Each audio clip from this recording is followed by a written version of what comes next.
জিয়া বাইরে গিয়ে পুকুরে সেই ড্রাগন ফলটি ফেলে দেয়। এখন আমি আমার মাকে কি করে বাঁচাবো? হে আল্লাহ, তুমি আমাকে সাহায্য করো। এরপর হঠাৎ করে সেই পুকুরে কিছু ড্রাগন ফলের গাছের আবির্ভাব হয়। জিয়া, তুমি আর কান্না করো না। শোনো, আমরা হলাম জাদু ড্রাগন ফল গাছ। তাই উপহার স্বরূপ তোমাকে আমি এই জাদু ড্রাগন গুলো দিচ্ছি।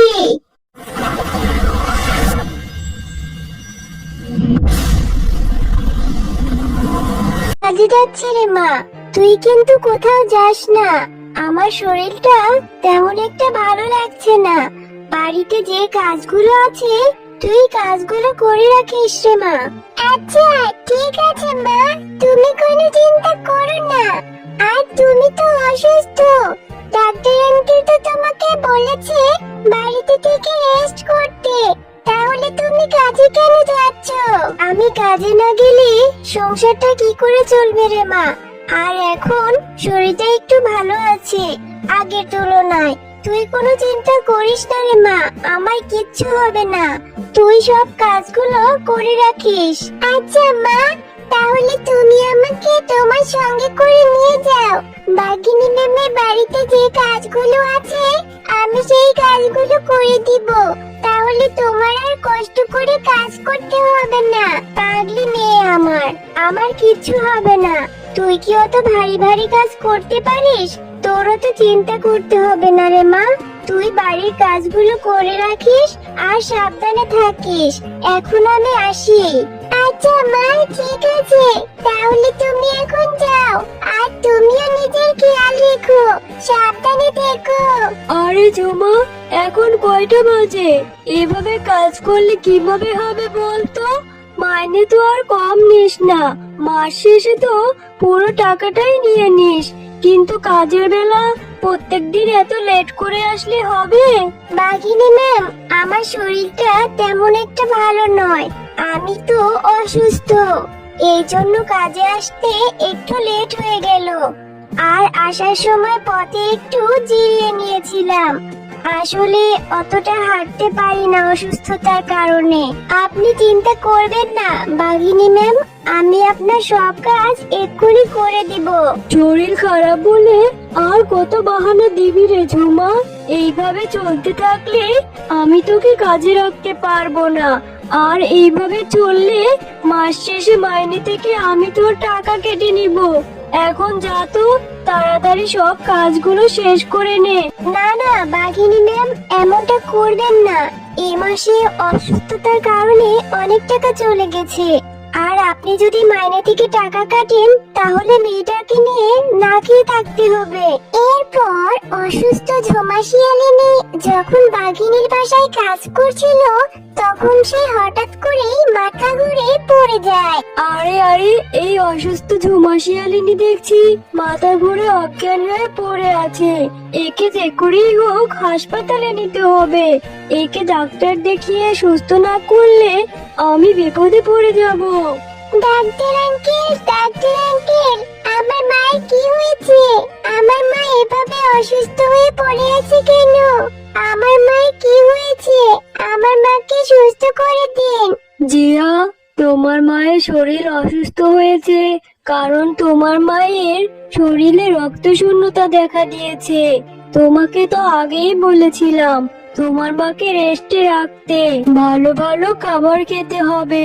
তোমার মায়ের রক্ত একেবারে শুকিয়ে গেছে, তাই শরীর দুর্বলতার কারণে অজ্ঞান হয়ে পড়ে গেছে। ডাক্তার আঙ্কেল, তাহলে কি করলে আমার মা সুস্থ হবে আমাকে বলুন, আমি তাই করব।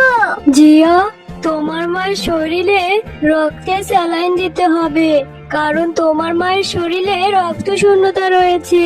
তবে রক্তের স্যালাইনের অনেক টাকা দাম, তাই তোমাকে বলছি তোমার মাকে ভালো ভালো খাবার খাওয়াতে হবে। তোমার মাকে বেশি করে ড্রাগন ফল খাও, তাহলে তোমার মায়ের শরীরে রক্ত উৎপাদন হবে।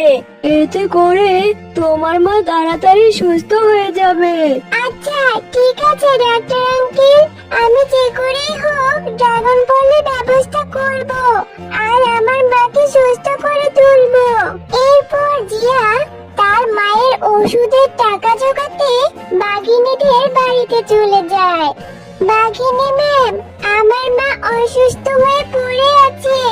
আমার মাকে সুস্থ করার জন্য অনেক টাকা লাগবে। ওষুধ আর ফল কিনে খাওয়াতে হবে। আমার মা তো আপনাদের বাড়িতেই কাজ করতো। আমার মায়ের ওষুধ আর ফল কেনার জন্য আমাকে কিছু টাকা দিন না বাঘিনী ম্যাম।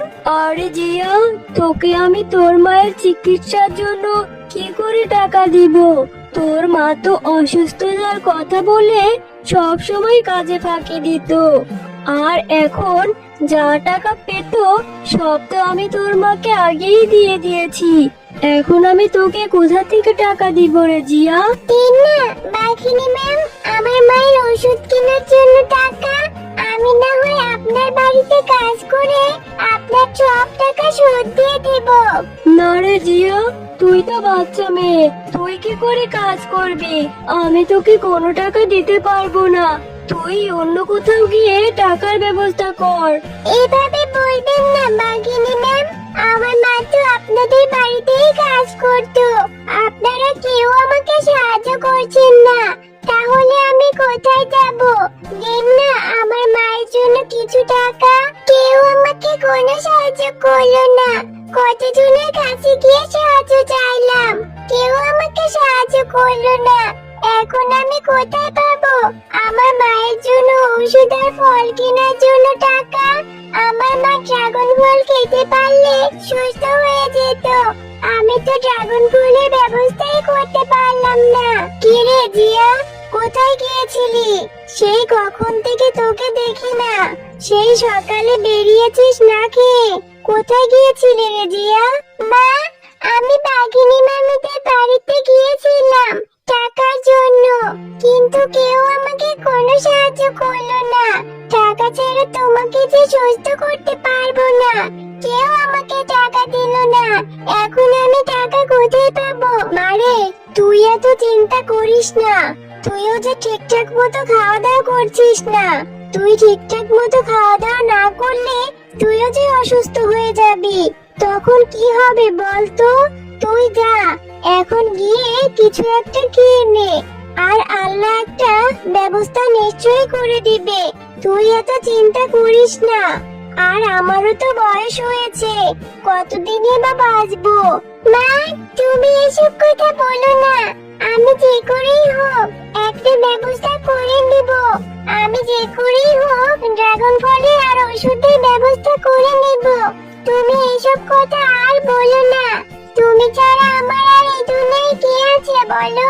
তুমি চিন্তা করো না, আমি দেখছি কোনো ব্যবস্থা করা যায় কিনা। বাঘ মামা, তোমার দোকান থেকে আমাকে কয়েকটা ড্রাগন ফল দাও না। আমি তোমার টাকা পরে পরিশোধ করে দিব। আমার মা যে খুব অসুস্থ, আমার মাকে ড্রাগন ফল খাওয়াতে হবে, নয়তো আমার মা যে সুস্থ হবে না। তুমি চিন্তা করো না, তোমার টাকা আমি কিছুদিন পরে দিয়ে দেব। আরে জিয়া, তুই এসেছিস বাকিতে ড্রাগন ফল নিতে? ড্রাগন ফলের বাজারের দাম তুই জানিস? তোকে আমি বাকিতে কোনো ড্রাগন ফল দিতে পারবো না। যা তো এখান থেকে, বিরক্ত করিস না। বাঘ মামা, তুমি তাহলে আমাকে তোমার দোকানে কাজে রেখে দাও। এরপর কাজের জন্য যে বেতন পাবো সেখান থেকে তুমি টাকা কেটে রেখো। আরে জিয়া, তুই কি বলছিস? তুই এত ছোট মেয়ে, তোকে আমি কি করে কাজে রাখবো? আর তুই কি বা কাজ করবি? আর শোন, আমার দোকানে কোনো কাজের লোক লাগবে না। তোকে আমি কোনো কিছু দিতে পারবো না। শোন, ওইখানে ওই দেখ একটা ড্রাগন ফল পড়ে আছে, ওইটা নিয়ে গিয়ে তোর মাকে খাওয়া। আমাকে অযথা আর বিরক্ত করিস না তো। এখান থেকে যা এখন। আচ্ছা, ঠিক আছে বাঘ মামা, ঠিক আছে। আমি তাহলে ওই নিচে পড়ে থাকা ড্রাগন ফলটা নিয়েই আমার মাকে খেতে দেই। আমার মা ড্রাগন ফল খেলে যদি সুস্থ হয়ে যায়। এরপর জিয়া সেই মাটিতে পড়ে থাকা ড্রাগন ফলটি নিয়ে চলে যায়। মা, এই দেখো, আমি তোমার জন্য ড্রাগন ফল ফলটা খেলে তুমি সুস্থ হয়ে যাবে। নাও মা, তাড়াতাড়ি তুমি এই ড্রাগন ফলটি খেয়ে নাও। মা জিয়া, তুই এটা কি ড্রাগন ফল নিয়ে এসেছিস? এটা থেকে তো গন্ধ বের হচ্ছে। এটা তো পচা ড্রাগন, এটা তো খাওয়া যাবে না মা। তুই বরং এটা নিয়ে ফেলে দে। এই ড্রাগন ফলটা খেলে আরো শরীর খারাপ করবে। মা, আমি বাঘ মামার কাছে বাকিতে ড্রাগন ফল কিনতে গিয়েছিলাম, আমাকে কোনো ড্রাগন ফল দিল না। আবার আমি কাজ চাইলাম, আমাকে তাও দিল না। এরপর বাঘ মামা আমাকে বলল মাটিতে পড়ে থাকা এই ড্রাগন ফলটি নিয়ে আসতে, এরপর তোমাকে দিতে। তাই তো আমি নিয়ে আসলাম ড্রাগন ফলটা। মারে, আমি যে এক হতভাগী মা, আমার জন্য আমার এই ছোট্ট মেয়েটা কত কষ্ট করছে, আর আমি কিছুই করতে পারছি না অসুস্থতার কারণে। শোন মা, এই ড্রাগন ফলটা তো খাওয়া যাবে না, এটা তো একদম পচে গেছে, আর এটা থেকে দুর্গন্ধ বের হচ্ছে। তুই বরং এই ড্রাগন ফলটি নিয়ে বাইরে গিয়ে ফেলে দিয়ে আয়। এরপর জিয়া বাইরে গিয়ে পুকুরে সেই ড্রাগন ফলটি ফেলে দেয়। একটা ড্রাগন ফল কত কষ্ট করে ব্যবস্থা করলাম, তাও আবার সেই ড্রাগন ফলটা পচা। এখন আমি আমার মাকে কি করে বাঁচাবো? হে আল্লাহ, তুমি আমাকে সাহায্য করো। এরপর হঠাৎ করে সেই পুকুরে কিছু ড্রাগন ফলের গাছের আবির্ভাব হয়। জিয়া, তুমি আর কান্না করো না। শোনো, আমরা হলাম জাদু ড্রাগন ফল গাছ। তুমি এইখান থেকে তোমার মাকে ড্রাগন ফল নিয়ে খাওয়াতে পারবে। এইখান থেকে ড্রাগন ফল খাওয়ালে তোমার মা সুস্থ হয়ে যাবে। তুমি আর কোনো চিন্তা করো না। আর শোনো, তুমি আর তোমার মা এই গাছ থেকে ড্রাগন ফল বিক্রিও করতে পারবে। বিক্রি করে যে টাকা পাবে সেটা দিয়ে তুমি আর তোমার মা সুখে শান্তিতে জীবন পার করতে পারবে। আরে আরে, তাই তো দেখছি, কি আশ্চর্য ব্যাপার! এই জাদুর ড্রাগন গাছ তো দেখি আবার কোথাও বলছি, আর এই গাছে কত কত ড্রাগন ধরে আছে। এই গাছ থেকে আমার মাকে নিয়ে ড্রাগন খাবো, তাহলে আমার মা সুস্থ হয়ে যাবে। তোমাকে অনেক অনেক ধন্যবাদ জাদু ড্রাগন গাছ। হ্যাঁ জিয়া, তুমি আর তোমার মা অনেক ভালো, আর তুমি তোমার মাকে অনেক ভালোবাসো। এই ভালোবাসা দেখে আমি মুগ্ধ হয়েছি, তাই উপহার স্বরূপ তোমাকে আমি এই জাদু ড্রাগন গুলো দিচ্ছি।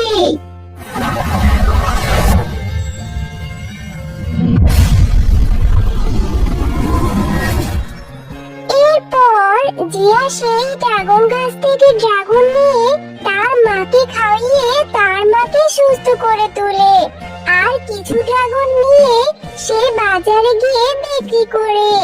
এইভাবে তাদের মা ও মেয়ে জীবন সুখে শান্তিতে